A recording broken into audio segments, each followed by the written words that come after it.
दोस्तों, आज की वीडियो में हम बात करेंगे जियो फाइनेंशियल सर्विसेज के बारे में। यहाँ पे काफ़ी बड़ा डिसीजन लिया गया है जियो फाइनेंशियल सर्विसेज की तरफ से।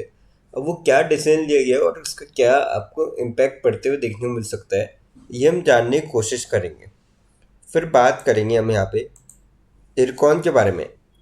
इरकॉन को यहाँ पे फ्राइडे के दिन ऑर्डर मिलता हुआ नजर आया। अब कहाँ पे ऑर्डर मिला, कितने अमाउंट को मिला और इससे क्या इफेक्ट देखने को मिलेगा, और साथ ही साथ ये भी जानेंगे क्या अब इस स्टॉक में आपको गिरावट का दौर थमते हुए नजर आएगा या थोड़ी और गिरावट आपको जारी रहते हुए देखने को मिल सकती है। फिर बात करेंगे भारत इलेक्ट्रॉनिक्स के बारे में। भारत इलेक्ट्रॉनिक्स में भी काफ़ी शानदार खबर निकल के आ रही है, जिसके चलते मुझे लगता है कि आने वाले टाइम में आपको इसमें जो है तेज़ी बनते हुए देखने को मिलेगी और हो सकता है कि 52 वीक्स हाई भी आपको तोड़ता हुआ नजर आए। तो ऐसी क्या खबर है, ये देखेंगे।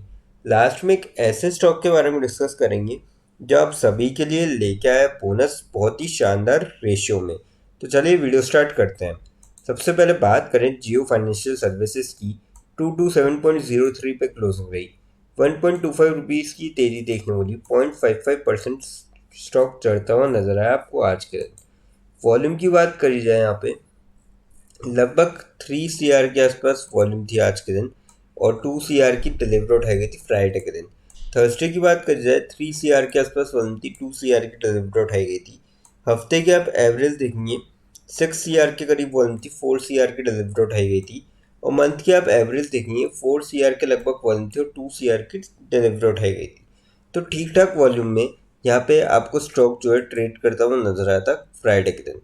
अब अपडेट की अगर बात करी जाए इसमें, तो जियो फाइनेंशियल सर्विसेज इन्वेस्ट 1000 करोड़ इन सब्सिडरीज जियो फाइनेंस। तो अपनी सब्सिडरी कंपनी ने यहाँ पे काफ़ी अच्छा अमाउंट जो है इन्वेस्ट किया है, और मुझे लगता है कि कहीं ना कहीं आपको फ़ायदा देखने को मिलेगा, क्योंकि फाइनेंस जो सेक्टर है उसमें यहाँ पे अभी थोड़ी सी मतलब पकड़ मजबूत करना चाह रहे हैं, और आपको कहीं ना कहीं पॉजिटिव इफेक्ट देखने को मिल सकता है।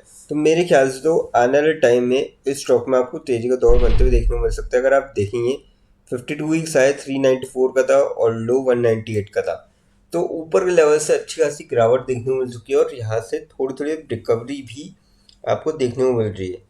तो जिसका भी लॉन्ग टर्म का पॉइंट ऑफ व्यू है वो यहाँ पे बाय करके चल सकते हैं। शॉर्ट टर्म वाले थोड़ा सा मैं ये कहूँगा कि Q4 के रिजल्ट तक अवॉइड करें, क्योंकि हमने देखा था Q2 और Q3 के रिजल्ट मैक्सिमम कंपनी से खराब आए थे, जिसके चलते आपको गिरावट देखने को मिलती मार्केट में। तो अगर Q4 के रिजल्ट भी काफ़ी कुछ निर्भर करेगा। अगर रिजल्ट सही आता है तो डेफिनेटली यहाँ पे प्राइस जो है शूटअप हो सकता है, और अगर ख़राब आता है तो नीचे भी जा सकता है। शॉर्ट टर्म वाले थोड़ा सा वेट करें या फिर अभी अवॉइड करें। अब बात करते हैं इरकॉन के बारे में। 156 पे क्लोजिंग रही। 3.79 रुपीज़ गिरावट देखने को मिली थी, और 2.37% तक स्टॉक गिरता हुआ नजर आया था आपको फ्राइडे के दिन। बात करी जाए वॉल्यूम की इसकी, 78 लाख के आसपास वॉल्यूम थी, 27 लाख से डिलीवरी उठाई गई थी फ्राइडे के दिन। थर्सडे की बात करी जाए 78 लाख के आसपास वॉल्यूम थी, 27 लाख से डिलीवरी उठाई गई थी। हफ्ते की आप एवरेज देखेंगे 88 लाख से करीब वन थी, 27 लाख की डिलीवरी उठाई गई थी। और मंथ की आप एवरेज देखेंगे 89 लाख से करीब वन थी और 20 लाख की जो है डिलीवरी उठाई गई थी। तो ठीक ठाक वॉल्यूम में ये स्टॉक भी आपको यहाँ पे ट्रेड करता हुआ नजर आया था। अब अपडेट की अगर बात करी जाए इसमें जो उनको ऑर्डर मिलता हुआ नजर आया, तो 873 करोड़ के लगभग उनको जो है ऑर्डर मिलता हुआ नजर आया, और मध्य प्रदेश में ऑर्डर मिलता हुआ नजर आया। तो वो काफ़ी बड़े अमाउंट का ऑर्डर है। The awarded contract valued 873 crore लगभग including GST, which will be executed over a period of 40 months. यानी कि लगभग 3.5 साल का समय लगेगा with an additional 6 month defect liability period. IRCON holds, और इसके अंदर इरकॉन जो है 70% शेयर होल्ड करता है, क्योंकि जॉइंट वेंचर में है। तो जो 610 करोड़ है वो इरकॉन को मिलेंगे। बाकी जो बचा हुआ अमाउंट है SSNR को यहाँ पे मिलता हुआ नजर आएगा, जो कि 30% है। तो ये काफ़ी सही अमाउंट का इनको ऑर्डर मिलता हुआ नजर आया, और आपको यहाँ पे गिरावट जरूर देखने को मिली। पर अगर लॉन्ग टर्म में अगर आप इस स्टॉक को देखेंगे, लंबे अगर आप रिटर्न देखेंगे, साल भर में गिरावट है, पर लॉन्ग टर्म में आप देखेंगे 5 साल में 243% यहाँ पे ज़बरदस्त रिटर्न है। तो मेरे ख्याल से तो इस स्टॉक को जो है लॉन्ग टर्म के पॉइंट ऑफ व्यू से बाय करके चला जा सकता है। अब बात करते हैं भारत इलेक्ट्रॉनिक्स के बारे में। 301.33 पे क्लोजिंग रही, 0.68 रुपीज़ की तेज़ी देखने को मिली और 0.23% तक स्टॉक आपको चढ़ता हुआ नजर आता फ्राइडे के दिन। फिर 2 वीक्स हाई की बात करें, 340 का हाई था और लगभग 300 रुपये क्रॉस हो चुका है स्टॉक। ऊपर के लेवल से अगर आप देखेंगे सिर्फ 40 रुपये की गिरावट है और नीचे के लेवल से अच्छी खासी यहाँ पे रिकवरी हो चुकी है। 52 वीक्स आप लो देखेंगे 199 का था और 301 चल रहा है। 100 रुपये की नीचे के लेवल से अभी ऊपर चल रहा है स्टॉक, तो काफ़ी सही जगह स्टॉक ट्रेड कर रहा है। अब बात कर जाए वॉल्यूम की इसकी, लगभग 2 CR के आसपास वॉल्यूम थी फ्राइडे के दिन, 88 लाख से डिलीवर उठाई गई थी। थर्सडे की बात करी जाए 2 CR के आसपास वॉल्यूम थी, 88 लाख से डिलीवर उठाई गई थी। मंथ की आप हफ्ते की एवरेज आप देखेंगे अगर यहाँ पे, तो जो वॉल्यूम थी वो थी 2 CR के आसपास, 1 CR की डिलीवर उठाई गई थी।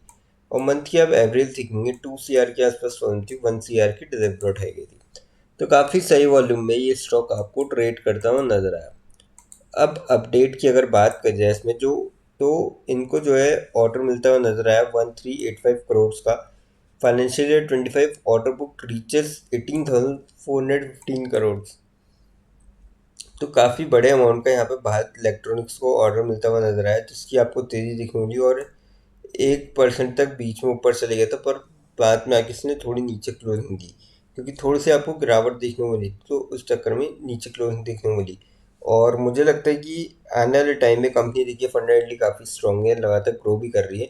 तो आने वाले टाइम में जो इसका 340 का हाई है, वो मुझे लगता है कि ये टूटता हुआ नजर आ सकता है लॉन्ग टर्म के पॉइंट ऑफ व्यू से। शॉर्ट टर्म में थोड़ा सा मैं अगेन ये कहूँगा कि थोड़ा सा वेट करें। अब बात करते हैं उस स्टॉक के बारे में जो आप सभी के लिए लेके आया है बोनस बहुत ही शानदार रेशो में। कंपनी का नाम है कैपिटल ट्रेड लिंक्स लिमिटेड। 43.65 पे क्लोजिंग रही थी फ्राइडे के दिन, 0.53 रुपीज़ की तेजी देखने को मिली और 1.25% तक स्टॉक गिरता हुआ नजर आया था। माफ कीजिए, तेजी गिरता हुआ नजर आया और 1.25% तक स्टॉक गिरता हुआ नजर आया था। 5 दिन के रिटर्न की बात करें, 3.36% की पॉजिटिव रिटर्न, महीने भर में 4.5% के आसपास पॉजिटिव रिटर्न, 6 महीने में 9.25% के आसपास नेगेटिव रिटर्न और साल भर में 3% के आसपास नेगेटिव रिटर्न दिखाए। पर लॉन्ग टर्म में अगर आप देखेंगे 5 साल में 1300% के ज़बरदस्त रिटर्न दिखाएं, जिसके चलते कंपनी लेके आई ये बोनस। और बोनस का जो यहाँ पे रेशियो रखा है वो 1:1 का रखा गया है। और इसके लिए कंपनी ने एक्स बोनस डेट जो है 2 अप्रैल, रिकॉर्ड डेट 2 अप्रैल 2025 रखी गई है। अब देखिए कंपनी के जो रिटर्न है शॉर्ट टर्म में कुछ खास नहीं, बट लॉन्ग टर्म में आप देखेंगे काफ़ी बढ़िया रिटर्न है। लेकिन फ्रेंड्स, कोई भी इन्वेस्टमेंट करने से पहले फाइनेंशियल एडवाइजर से कंसल्ट करें या फिर खुद की रिसर्च करें, क्योंकि ये वीडियो नॉलेज के पर्पज़ के लिए, इन्वेस्टमेंट पर्पज़ के लिए नहीं। दोस्तों, अगर वीडियो अच्छी लगी हो तो चैनल को लाइक और सब्सक्राइब जरूर करें, ताकि आने वाले टाइम में आपको और भी सब अपडेट्स मिलते रहे। थैंक यू दोस्तों।